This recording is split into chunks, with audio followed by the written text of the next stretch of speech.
लेकिन देखिए ना, राजनीति को एक अवसर की तलाश होती है और राजनीति को वो अवसर मिला। और इसमें आप किसकी गलती मानेंगे कि ये जिन लोगों ने इस बेहद निंदनीय घटना को अंजाम दिया, या फिर वो जो अब इसके बारे में बोल रहे हैं? क्योंकि यही प्रयागराज की भूमि थी जहां पर हम सब ये कहते नहीं थकते थे कि देखिए कौन पूछ रहा है कौन सी जाति है, सब आ रहे हैं एक साथ एक जगह पर स्नान कर रहे हैं, ध्यान कर रहे हैं। स्वामी जी देखिए, ये बात बहुत गहरी है। दार्शनिक तौर पर, वैचारिक तौर पर मैंने देखा कुछ लोग मंचों पर तो ये बात कह देते हैं। बहुत से संगठन हैं, बहुत से मठ हैं, बहुत से मंदिर हैं, और बहुत से जब बड़े निर्णय लेने होते हैं ना, अपने पारिवारिक तौर पर निर्णय लेने होते हैं, राजनीतिक तौर पर निर्णय होते हैं, सब जगह लोग जात पात देखते हैं। ये सब नहीं, आदमी का गुण कर्म स्वभाव चरित्र देखो। चातुर्वर्ण्यम मया सृष्टम गुण कर्म विभागशः। गुण कर्म देखो, स्वभाव देखो, चरित्र देखो, इसका आचरण देखो, इसके आधार पर तय होना चाहिए। हमने पतंजलि में करके दिखाया श्वेता जी, हमने सभी जाति वर्ग समुदायों के भारत में जिनको ब्राह्मण क्षत्रिय वैश्य शूद्र आदिवासी दलित वनवासी भारतवासी सभी को हमने संन्यास की दीक्षा दी है। सभी को मैंने अपना उत्तराधिकारी बनाया। अपने सभी ट्रस्टों में, हमारे 40 से अधिक ट्रस्टों में, सब के अंदर मैंने अपने जीते जी सबको बना दिया। तो ये करके दिखाओ ना भाई, ये जात पात के बंधन तोड़ने होंगे आपको।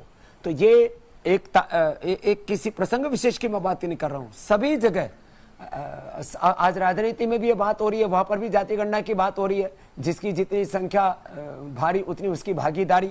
तो ये सब जगह ना हमको उदार मन से, जो सो कोल्ड ऊंची जाति क्या होती है भाई? मनुष्य जाति होती है।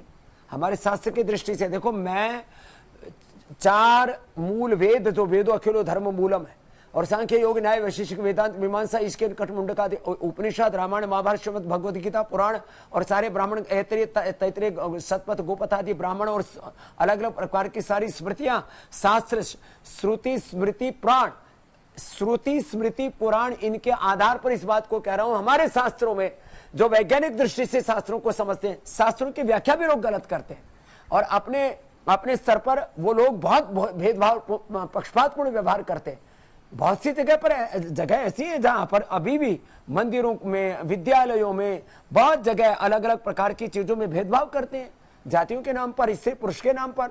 ये सब भेदभाव की दीवारों को हमें ढाना पड़ेगा। हम 21वीं सदी में जी रहे हैं, और हमारा वेद, हमारी संस्कृति हमें यह वैज्ञानिक दृष्टि देती है। वो कहते हैं कि ये जाति की बात ही नहीं है, ये जो बात चल रही है ये दरअसल अमीर और गरीब की है। वो कहते हैं कि ये अमीर कथावाचक और ये गरीब कथावाचक, वो कहते हैं जाति की तो बात ही नहीं है। हाँ, ये भी बात ठीक कह रहे हैं।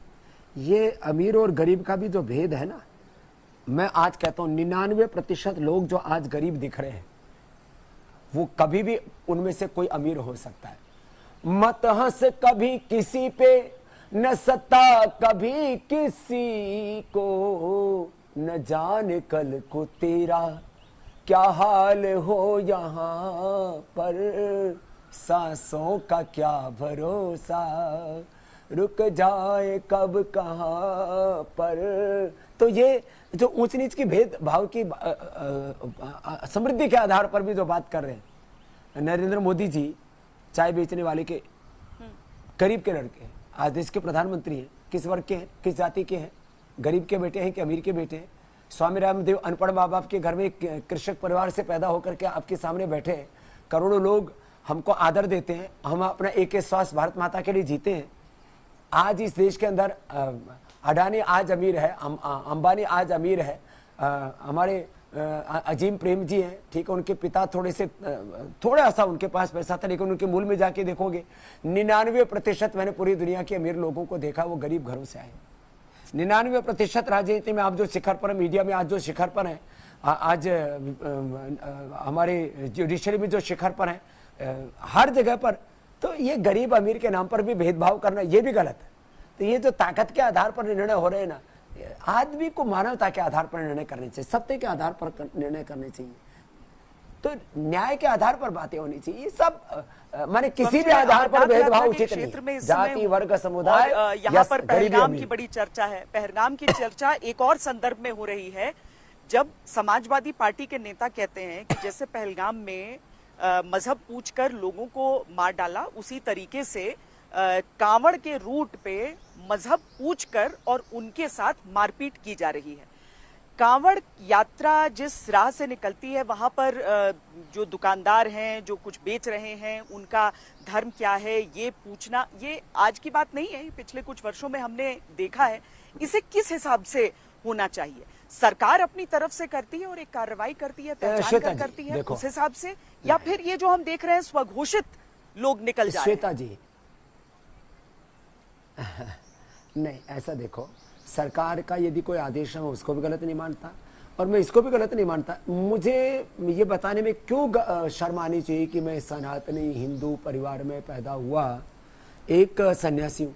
मेरी पहचान तो वैसे तो हमारे तो कपड़ों से पता लग जाती है, वैसे तो आदमी की पहचान मैंने कहा उसके चरित्र आचरण से होती है, लेकिन मुझे अपने हिंदू कहने में कोई शर्म नहीं आती है। किसी को अपने मुसलमान कहने में शर्म क्यों आनी चाहिए?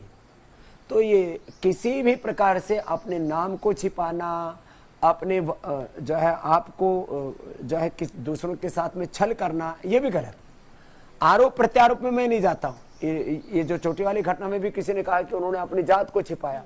मैं कहता हूँ सबको, सब मनुष्य के आधार पर सबको गौरव देना चाहिए, आदमी को के साथ व्यवहार उसके चरित्र आचरण के आधार पर करना चाहिए, लेकिन किसी को, मुसलमान को अपने ढाबे पर अपना नाम लिखने में दिक्कत क्यों? कोई व्यक्ति वहां पर व्रत किया हुआ है, अनुष्ठान किया हुआ है, यात्रा कर रहा है और उसको अपने आहार विचार की शुचिता के आधार पर कोई निर्णय लेना है तो उसमें स्वतंत्रता, उसकी आहार की स्वतंत्रता, उसके विचार की स्वतंत्रता, उसके निर्णय लेने की स्वतंत्रता, आप उसमें किसी भी प्रकार की बाधा क्यों बनते हैं? तो किसी को भी अपना नाम छिपाने की जरूरत नहीं।